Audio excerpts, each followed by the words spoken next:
Breaking news. As Putin's economy falters, the ruble has dropped to its lowest level against the dollar since the conflict in Ukraine began. Russia's ruble has hit a new all-time low against the dollar in recent days, its lowest level since the Ukraine conflict began. On Tuesday, the ruble was worth about $96 per dollar, a 30% drop from January. In the face of Western sanctions and the ongoing conflict in Ukraine, experts say Russia's economy is struggling. As the conflict in Ukraine drags on and Western sanctions weigh on Russia's economy, the ruble has just dropped to its lowest level against the dollar since the beginning of the conflict. Since last Friday, the ruble has hovered around 96 US cents. It's the lowest value for the ruble since Putin's invasion of Ukraine began in February of last year, when it briefly hit 120 per dollar.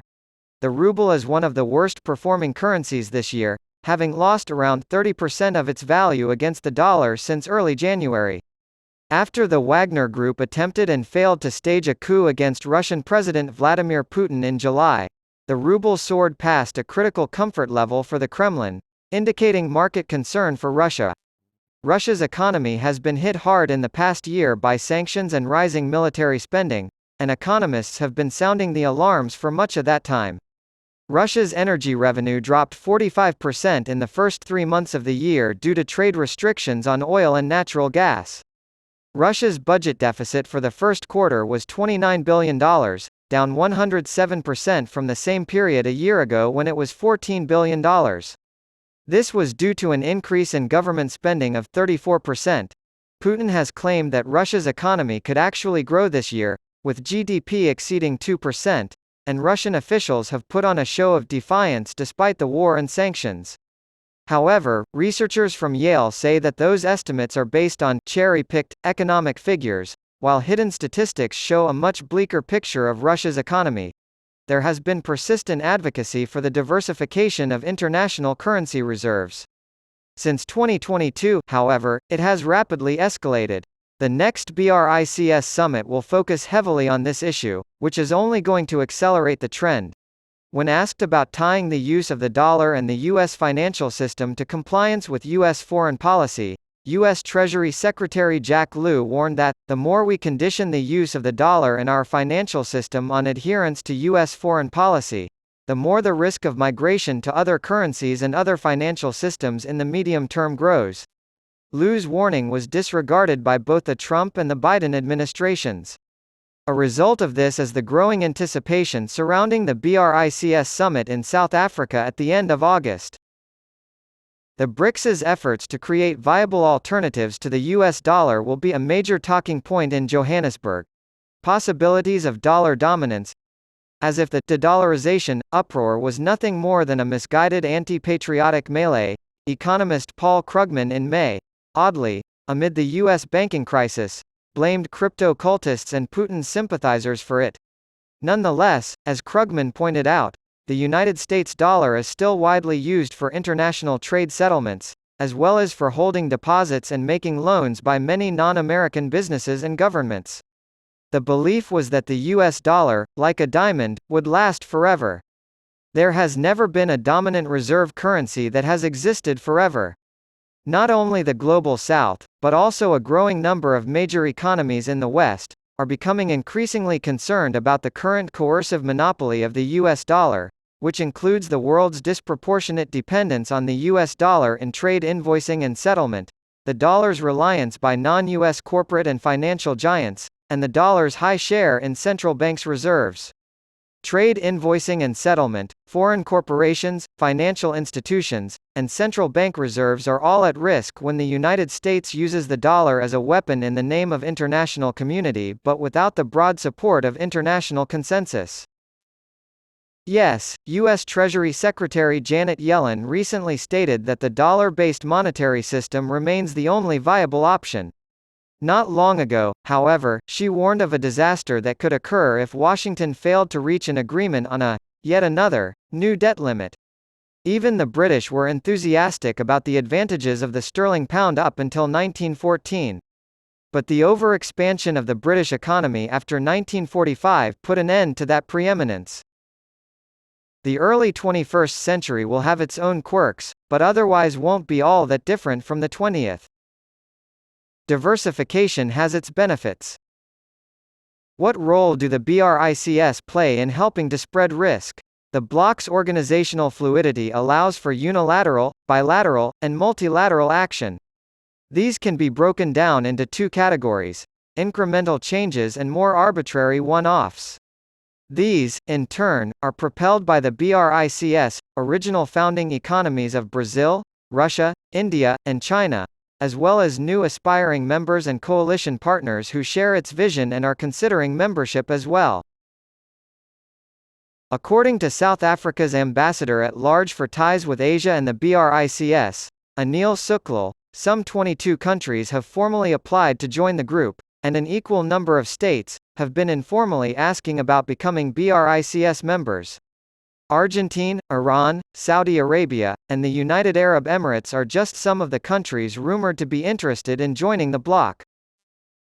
A new critical infrastructure for the proposed alternative global financial system can be launched with the help of network effects and positive spillovers, because of the increasing number of populous and large emerging economies.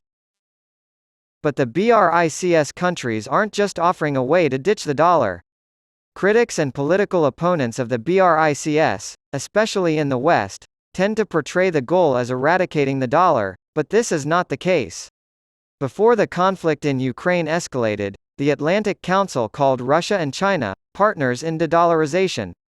This was then promoted as an alternative to the US-dominated SWIFT, the preeminent payment system at the time. Westerners see Russia and China working together as a de facto alliance, and they view de-dollarization as a strategy to reduce reliance on the US dollar. The truth is less sensational and has more nuance. The BRICS are not affiliated with states that are trying to subvert international order covertly.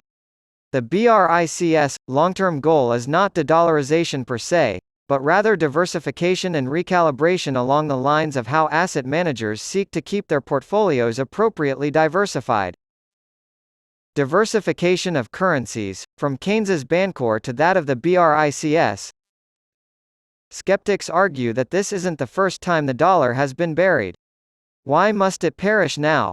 But no one has said that it must perish. The more, the better.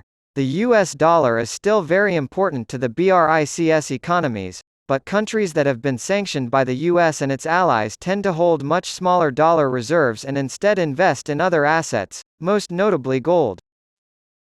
A more varied global currency regime is what the major BRIC economies are after.